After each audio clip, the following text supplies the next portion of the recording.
Om Shanti. There are really three things that are going on. One is behavior modification, and that is something that belongs to culture. That's not really connected with Raj Yoga. Raj Yoga is something deeper, and everybody likes everybody to behave nicely, but that's not actually Raj Yoga. That's just something nice if people will behave nicely.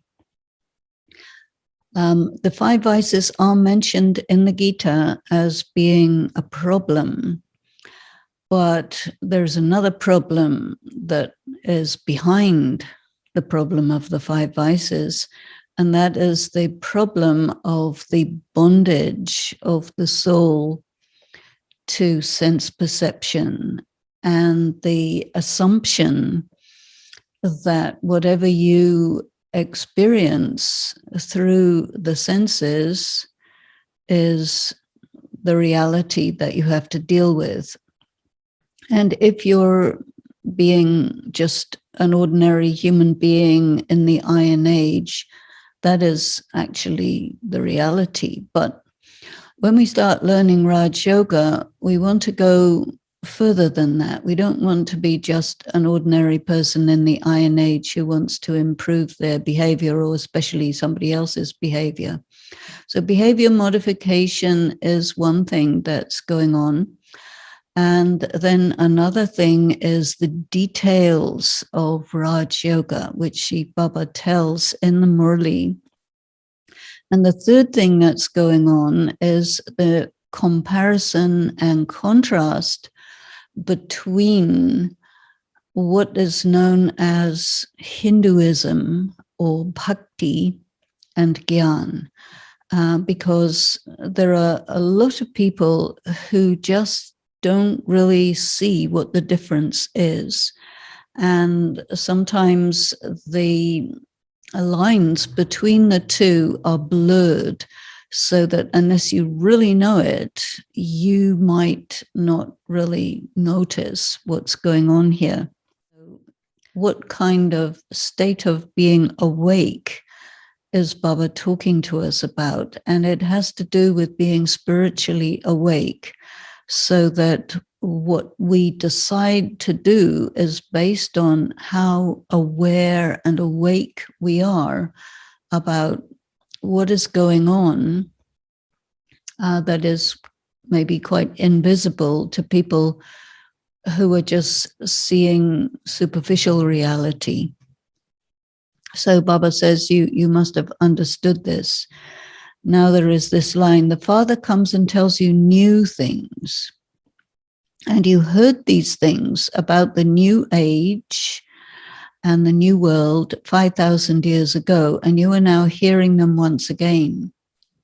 So the knowledge of the Gita, it has been falsified, and that really happened. You can actually track it, but the falsification was done very systematically at the beginning of the Iron Age. So about 1,200 years ago from now, this was done. And what it was altered from was removed. And so it's very difficult to find that. But then when Shiv Baba comes and tells the knowledge of the Gita again, he will point out exactly where it's been falsified and how it's been falsified, which verses are falsified, what they did to alter them. And you can see the pattern running through the Gita. So once you have this key of what Shiv Baba says, then it's very easy to isolate what is the real knowledge of the Gita that's still in the Gita, and what are the falsifications. So that's pretty interesting as a part of study for those who like to do that. So Baba is talking about the things of the path of devotion and the things of the path of knowledge. So all these things are all these concepts, these religious ideas and concepts and beliefs. And all of this goes back to what is known as Vedic India. And so the Vedas, it's quite interesting that it's mentioned in the Gitas. In the Gita, don't bother about the Vedas, because the Vedas are for people who want power and influence. So it's kind of political. And it's also taking material reality that you can perceive through the senses and the subtle matter, which is known as the sixth element of light, which is known in the Vedantic language as the Brahma Mahatattva. And so what they're teaching is that the elements of matter that you can perceive through the senses are deceptive because they vary all the time. Whereas the subtle element of matter, which is called light, the sixth element of light, that doesn't vary, and therefore it is called true. And yet, these two forms of matter are forms of matter, and they're nothing about the soul, nothing about the Supreme Soul. So Shiv Baba comes and points this out, and that is a very important aspect of the knowledge of Raj Yoga, which we hear in every Murli.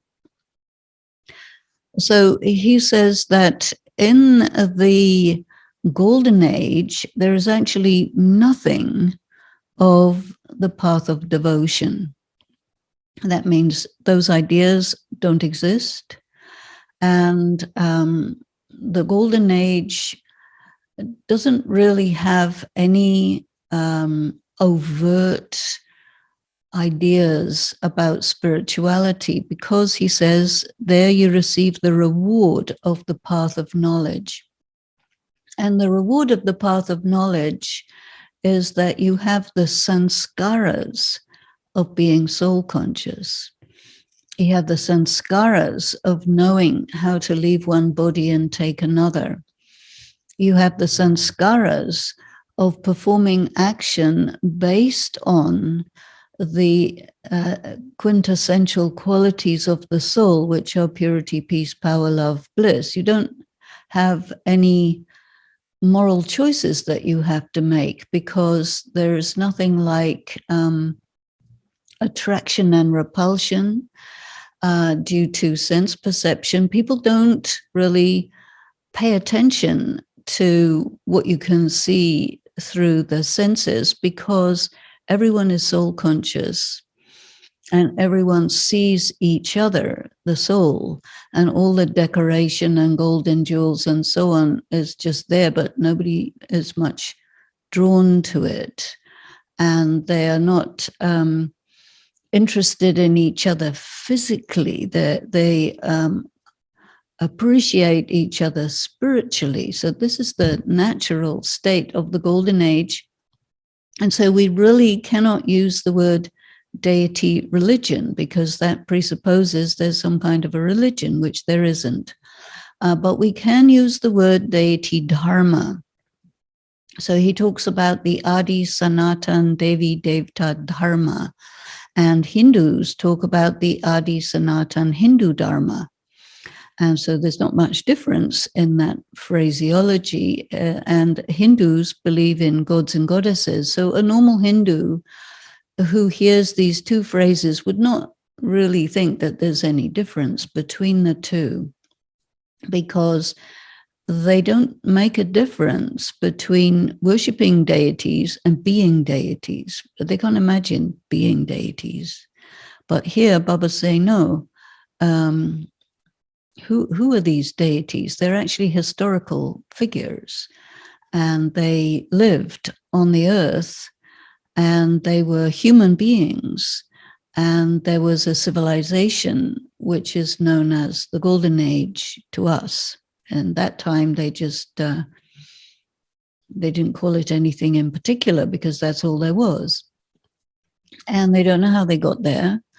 And they don't remember anything about the past. So it's a very different culture where there is no long history, because it just came boom after the destruction.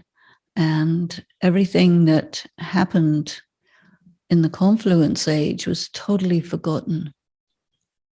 And a deity cannot bear to know that from the Golden Age onwards, all the way through the rest of history, you're basically going to hell. And that's so horrible. You cannot possibly have that awareness. So the only time that you can really receive and accept and process the knowledge of the cycle is at the very, very end, because we've already been through everything. We've already been through hell. We're right at the end.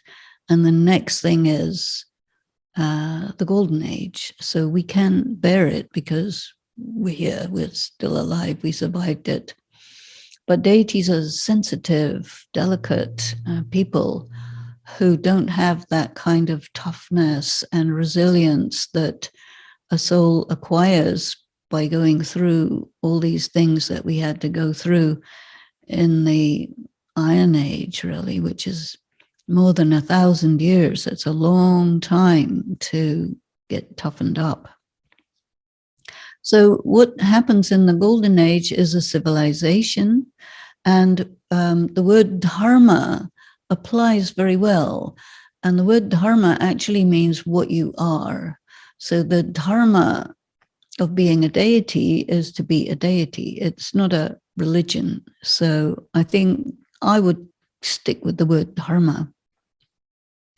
And the reward of the path of Gyan is that you are a deity. At the moment, we are thinking about becoming deities, trying to imagine what a deity is, but it's pretty difficult for a BK, let alone not a BK, to imagine what it would be like to actually be a deity.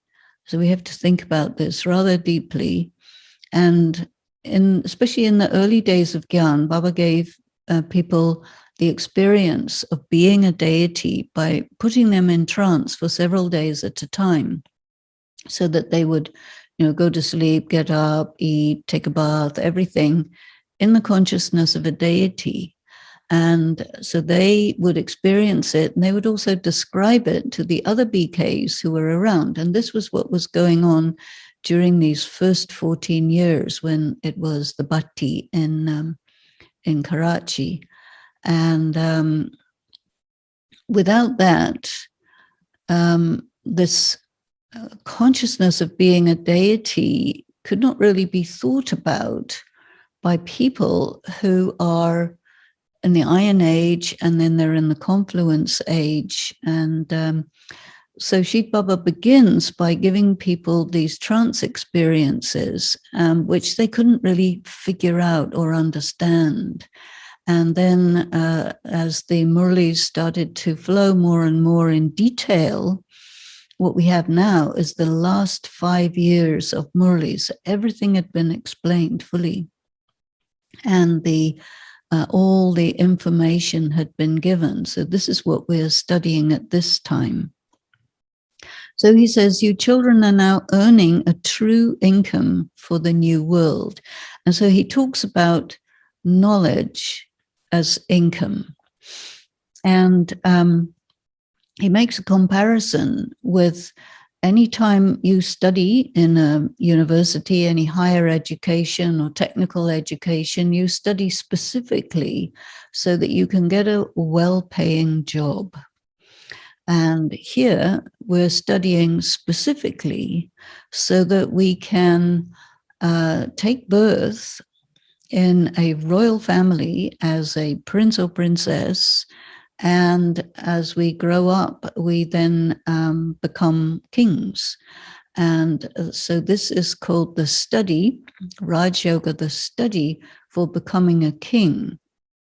And to be a king, you need to be very knowledgeable about how to run a kingdom.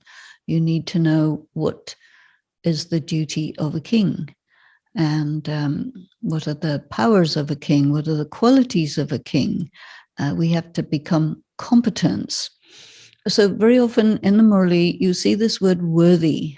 You have to be worthy to go to heaven. And when in English, when you hear the word worthy, what you think of is unworthy, because this word unworthy is used a lot in conversation to make people feel low or to diminish people. And so this is how this word unworthy is used. You're unworthy of going to heaven. You're unworthy of being in this place. You're no good, etc., etc. So these very pejorative statements exist quite a bit in the Iron Age, and they're there in the language. And so whenever you hear the word worthy, you think unworthy in English. Now, the word in the Murli is a Sindhi word, which is layak, and it refers to, or is used specifically in business to distinguish somebody who is a good business person, who's responsible, who doesn't waste the money, doesn't make stupid decisions, etc. That's called layak. And nalayak is somebody who's really very stupid in business. They make bad mistakes, bad decisions, and they waste the money, and they not concerned about quality, and on, all of this.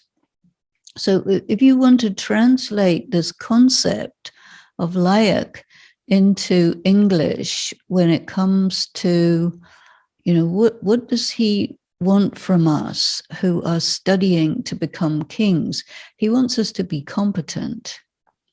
And there is this word that is used very much in professional development. You want to build competence.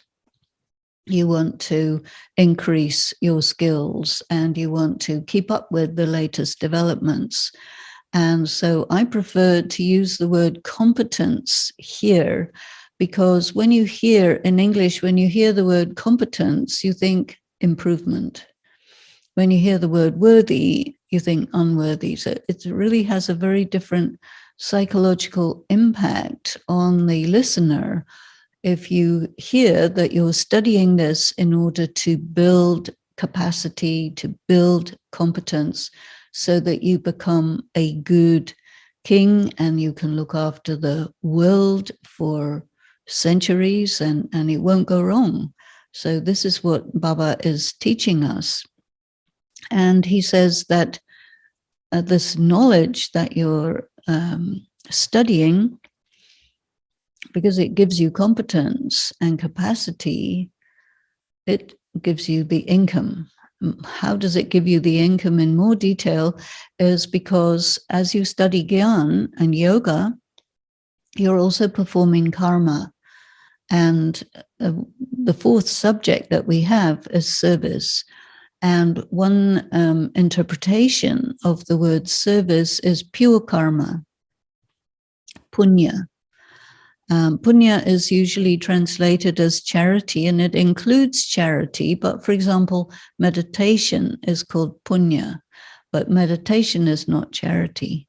So, and today in the Avyakta Murli, Baba talked about the difference between the head and the heart, and that it's very easy for people to give lectures because you know how to tell all the knowledge and so on. But if it doesn't come from the heart, it doesn't strike the heart. So when you are performing pure karma, if it comes from the head, it won't be the same level of pure karma as if it comes to the heart, because it won't elicit blessings from the recipients. It won't necessarily connect people to God.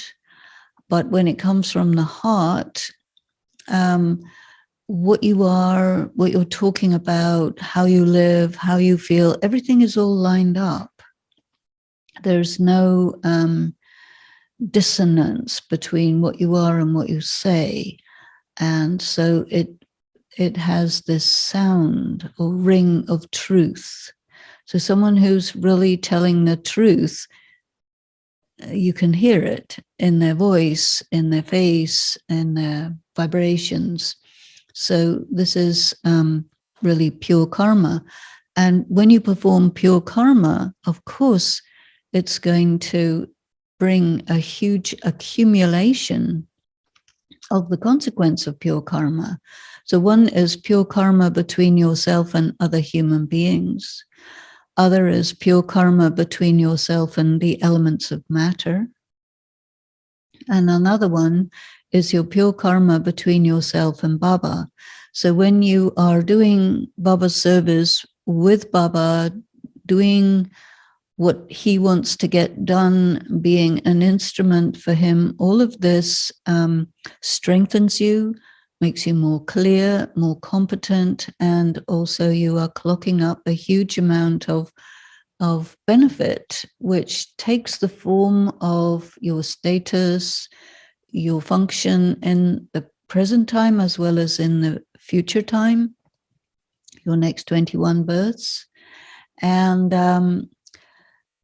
it brings beauty, intelligence, health, good relations, enormous amount of prosperity, and all this combination is called happiness. So when you see in the Murli the word happiness and sorrow, it's not really emotions or feelings that he's talking about. Happiness refers to this full prosperity, which includes good health and good relationships and plenty of wealth, and you're completely in harmony with the people, with the nature, with the flow of life. And that is called happiness, sukh. And I think that prosperity makes it more clear, because prosperity is not an emotion, it's a condition, it's a circumstance. And then on the other side, the word sorrow also doesn't refer to feelings. Sorrow refers to hardship, lack of resources, difficulties with health, difficulties with relationship, all the things that are associated with the consequences of negative karma goes under the name of sorrow. And if we make a word in opposition to prosperity, I think I would use the word hardship, because I think it covers what Baba is referring to here. And then in the Murli, Baba says, you children now have faith, and if you have some doubt, it will turn into faith as you progress. Now, in India, in the normal way that students study in school, they use this word doubt in English, but it doesn't mean the same as when you and I use the word doubt, because when we use the word doubt, what we mean is, I don't think what you're telling me is the truth. I doubt. Whereas in India, they use the word doubt to refer to if you don't have enough information and you want more information. And that's quite different. So it's really to do with questions. And so when Baba says, if you have some doubt and if you have faith, so faith, Baba uses the word faith in the intellect. So faith doesn't have anything to do with believing. Normally in English, we think the word faith means you believe it, so you have faith in it. Or you have faith in someone because you believe that they are what they say they are and that they are trustworthy, so you have faith in them. But here Baba's talking about understanding.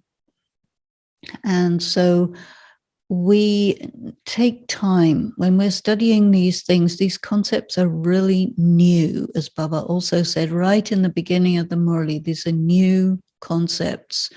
And when we hear the words of Baba, on the whole, people hear what they expect to hear. And when they hear something new, they will process it as if it's something they already know. And although they will be told this is new, they will hear something they never heard before, but they won't register that it's new. This is a phenomenon of consciousness. And when a person listens to the knowledge and they say, wait a minute, what are you saying? This is totally different. Slow down. Tell me again. What are you talking about? This is not what we are used to hearing. Now, when somebody has that response, then you know that they've heard you. Because it's normal to talk about the soul, it's normal to talk about God, it's normal to talk about cycles. And so people hear the knowledge in such a way that what they take in is something they already knew. And that means that for people who grew up in a Hindu environment, and they're used to the songs and the stories and the myths and the legends and the scriptures, they will listen to Gyan without really noticing that it's actually very, very different. But somebody who's from a different culture, they may be from Islam or Christianity or Judaism or Buddhism or something, again, different, they will say, wait. What are you saying? So they will really notice the difference because it's more tangible. It's more different than the difference between Gyan and Bhakti. And so from that point of view, someone who didn't grow up in Hinduism is at an advantage, but then they're at the disadvantage that they don't have all the references. So then many people will say, oh, well, I better know what's in the Gita. If Baba says the Gita's been falsified, I need to know what's true and what's false. Because if you just take Gyan out of context without really knowing what the references are, it's like a bubble in the sky and it's not in a context. So we need to have it in a context. And if we don't know the background, then we need to study and take a look at all these references so that we know what he's talking about. We need to know the stories, the myths, the legends, the Mahabharata, the Ramayana, the Manusmriti, the Bhagavad, which is not the same as the Srimad Bhagavad Gita. We need to know the Vedas, the Upanishads. That's a lot of material. So who has time for that? But a few people say, oh, I better sit down and read these things. So then he says this expression, Jivan Mukti, in 1 second. This is a very interesting method of Baba's teaching. He will use an expression that's very, very famous and that Hindus believe. They may not know what he's talking about or what it refers to, but they've heard it since childhood. So they know that there is something called Jivan Mukti in a second, liberation in life in a second. And so it's famous. So when Baba uses that expression, Jivan Mukti in a second, the antenna will go up. Oh, yes, I know. I've heard about that before. And then he says, well, you know this expression, but you don't really know what it means. So I'm going to tell you what it means. And this is a very frequently used teaching method of Baba. He will take an aphorism. These statements are called aphorisms because everybody's heard them, they believe them, but they don't necessarily know what they refer to or what they mean. But at least they believe them. So Baba will go where someone is and then take them step by step with explanation to the point where they understand what he's talking about. So he says, okay, liberation in life in a second has been remembered. What is that? So he explains, you belong to Baba. How is that connected with liberation? So normally a person, and most of the people who are listening to the Murli, especially in the beginning, I think it's more like 50-50 now, but in the beginning it was mostly women and mostly young women. So a woman in many societies belongs to her father at first, and then he will give her to a husband, so then she belongs to him. And then if he dies after some time and she got a son, then she belongs to him. And so whoever you belong to in the old traditional societies means that you have to do what they want and do what they say, and you do not have any rights. You do not have any freedom. And if they're nice to you, that's great. But if they're not, nothing you can do. And because it's the Iron Age, and we tend to get born into families where we have karmic accounts. This is the law of karma, that you will get born where you have unresolved karmic accounts. So there will be problems between yourself and your parents, your siblings, your children, your spouse, your cousins, because once you're in a family, you can't escape. And so you're in this bondage. And once you recognize that you're a soul and that you actually don't belong to these people, you actually belong to God, then immediately you are free from the idea that you belong to them. And so Baba tells you this and you hear it, but it takes a lot of time and a lot of deep thinking to grasp the full implications of I do not belong to these people. And I remember a wonderful story about Daddy Janki, which will illustrate this. And she came into Gyan when she was 21 years old. And at that time, she was married, but it wasn't a very good marriage. And so she left her husband, but she had many, many relatives. And her father was a very prominent Sindhi businessman, good friend of Brahma Baba. They both were jewel merchants and designers, and they lived very close to each other.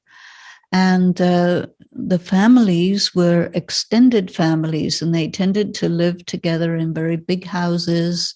And then whole families would come to Baba, would come into Gyan. And this was the case for Dadi. A lot of people of her family came into Gyan. And as time went by and the Gyan became more clear, more deep, more stringent, so she found herself in a situation where there were family members who would object to some of the things that Shiv Baba was saying, Brahma Baba was saying, and they would start to dictate to her because they would feel that she belongs to them. And so there was one man who was really trying to impose his will on her. And she said that she really got into her personal power. And she said to him that you don't have any right to tell me what to do because I am not sustained by your money. And so he had to back off because the system, the feudal system of society, which it was in those days, in many ways it's still that in India, But the women are items of property. They do not have their own independent existence or right. And they do not have the right to earn money or to own property or anything like this, which means they are completely financially dependent on the men who are their owners. But once you come to Baba and you dedicate to Baba, then you're free from that effectively slavery. And you come to Baba, you dedicate to Baba, that means you cut your contract with the people of the world who no longer have any rights over you. And so this is really the big thing that created such an upheaval in that society, because the women said, okay, we dedicate to Baba, we leave you, and that's it. You don't have any rights over us anymore, because they went into the lap of Baba. They became adopted. So this word adoption, which you hear from time to time in the Murli, is quite significant in terms of, if you are adopted by someone else, then your previous family has no further rights over you. So Brahma Baba adopted specific people who dedicated to him, and also he had to accept them. He had to accept that they're likely to stay. And of course, what happened as time went by is that there were big difficulties, especially during the time of the Second World War and partition, and all the BKs came as refugees to India. And people don't really realize that when you're a refugee, you go somewhere, you don't necessarily know very many people. In this case, there were already many who had gone to India a year or two before, so there were some connections, but they were still refugees. There were 300. And it became very difficult to manage the relative poverty that they found themselves in Mount Abu. And it's also very hard to live in the mountains. And it wasn't like today, a tourist place. No, it was with wild animals, and not just monkeys. There were, I don't know if there were still any tigers. There had been, but there were a lot of wild animals, a lot of snakes and bugs and beasties of a nasty type, lots of ghosts. And so many just couldn't manage, and they went back to their relatives. But those who had faith in Baba and stayed, they had to go through that difficulty, and they said, no, I belong to Baba, I've been adopted by Baba, I'm not leaving Baba. There's another story that I will tell you, which Daddy Gulzar told me one day. And this was when they were in Mount Abu, and they were little, very young teenagers. And they were with Baba. And one day Baba got really fed up, because it wasn't easy for Baba. It wasn't easy at all. So he got really fed up with everything. And he said, everybody go. And so they had to follow Shrimat. So they all, obediently went outside the gates of Pandabhavan.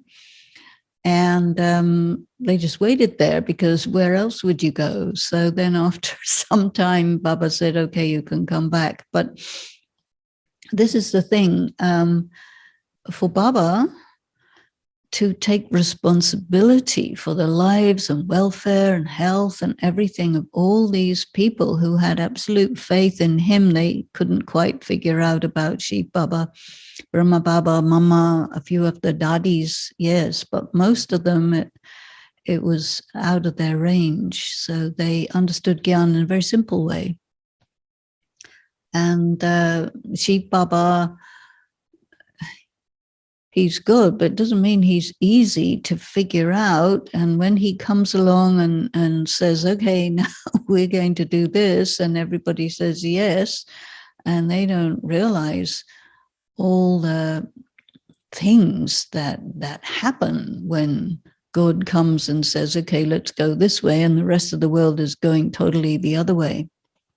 And so the beginning times were, I think we'd have to say, really heroic on the part of Brahma Baba. And what we have now is something very systematic and institutional and so on. So it became that, but it didn't start off like that. So Baba says, there may be many things that you don't understand, even for people who come into Gyan right now. Understanding the Trinity, not so easy, the Trimurti, understanding all these concepts, they're deep. Just to understand soul consciousness, to understand what the soul is. Just you say, okay, mind, intellect, sanskaras, those are words. But to really get it and to really come into the consciousness of the soul and feel the difference when you're in body consciousness, soul consciousness, and pulled by sense perception, pulled by karmic accounts, how you develop the powers to neutralize those pulls and really understand things from a completely different angle so that you really get the vast chasm that lies between jnana and bhakti. And there are not very many BKs who really understand this. And this is something Daddy Genki used to mention from time to time. She would say, most of you really don't know what is the meaning of meditation. And she was a great, great teacher, of course, and taught really well. But you can have the best teacher in the world, but unless you really pay attention, you can't take the full advantage. So some did and some didn't, and that's the way it goes. So if you do pay attention and you really work on the knowledge, you really churn the knowledge, you really experiment with yoga and really try and get it, that contact in soul consciousness with Shiv Baba, and pull that energy into yourself and restrict yourself to pure karma, then you move forward. And of course, Baba says it's number wise. So Baba says the inheritance that he's giving you is actually the knowledge, not golden palaces and airplanes and whatnot, because his property is the knowledge. In the path of bhakti, they have no clue about these things. So they will tell many things which are called spiritual knowledge. But from the angle of Baba, it's not spiritual knowledge at all. It's misleading. It doesn't get you anywhere. You cannot, for example, he says slightly later in the Murli, you cannot finish your sins by having contact with the soul world, or with the element of light. And so you have to think about that. What's the difference between contact with the soul world and contact with Shiv Baba in the soul world? It's very subtle, it's very deep, and it needs to be pondered on, because the soul world itself is intangible. And Shiv Baba within that is totally intangible. And so you have to be very clear in your understanding of what he says in order to be able to make contact, because the Gyan is the information of how to make contact with Shiv Baba. So if you think Gyan is one thing and yoga is something else, not really. And there are many people who think, all I have to do is just be silent and that's yoga. No, that's not yoga. If you stop talking, that's just stopping talking. You're still in the physical world. and you are holding yourself back from something natural, which is communication. And so effectively you're doing hatha yoga, no different from the hatha yogis. So then he says, practice silence. And then you have to think, well, what is that? And we used to ask Daddy, okay, what's he saying? And she would say, no, silence is when you have churned the knowledge so deeply that you understand something, then you have no further thoughts because you've arrived at the understanding, and then your quest for figuring it out has been satisfied. You can become still.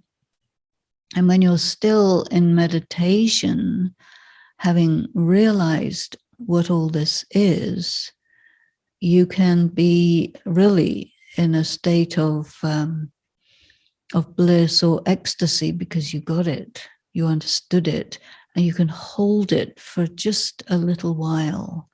And then you have to commit that to memory and go back to remember what you discovered in your ponderings. And that is how you move forward in the practice of Raj Yoga. And although it's called Easy Raj Yoga, it's really very subtle. And it's very difficult for someone gross to be subtle because they're gross. But to go from gross to subtle, as Baba says, to go from Tamo Pradhan effort to Sato Pradhan effort, you have to think, okay, what does that mean? Gross effort to subtle effort. You may have to think about that for years before you get it. And this is why he talks about the value and usefulness of doing this practice over a long time, because you have enough time to play with it, to figure it out, to hear it many, many ways, many, many times, to participate in the extraordinary wonder of the Brahmin family, the World Spiritual University, the university come hospital, to work through your stuff, your karmic accounts, to do the inner work. All of that is continuous work, never ending, and it's not superficial. We have to start somewhere. So we do start relatively superficially, and then every so often we get stuck, we get confused, we don't understand, we get the wrong end of the stick. And if you keep going, it becomes clear. But many people give up along the way. So that's always, a lot of people start a long marathon, but not everybody finishes. So Baba says, keep going, just keep listening, keep practicing, keep seeing more and more clearly, keep understanding more deeply, and gradually recognize who you are. Because, Baba says, okay, you're King of Kings, you are deity soul. And then you say, okay, that's interesting idea, but to actually grasp it, to actually recognize that that's what you are, and to actually emerge the powers and the sanskaras and everything that is that takes a very special individual. And so, of course, he says there's the Rosary of 8, who are the super yogis, 108, the 16,000, this is all a royal family. Then he talks about 900,000 subjects, which is a lot. And that's just the beginning of the Golden Age. And then all the way up to the end of the Silver Age, I think, by the end of the Golden Age is about 20 million, because the increase is very slow. And then by the end of the Silver Age, it's supposed to be 330 million.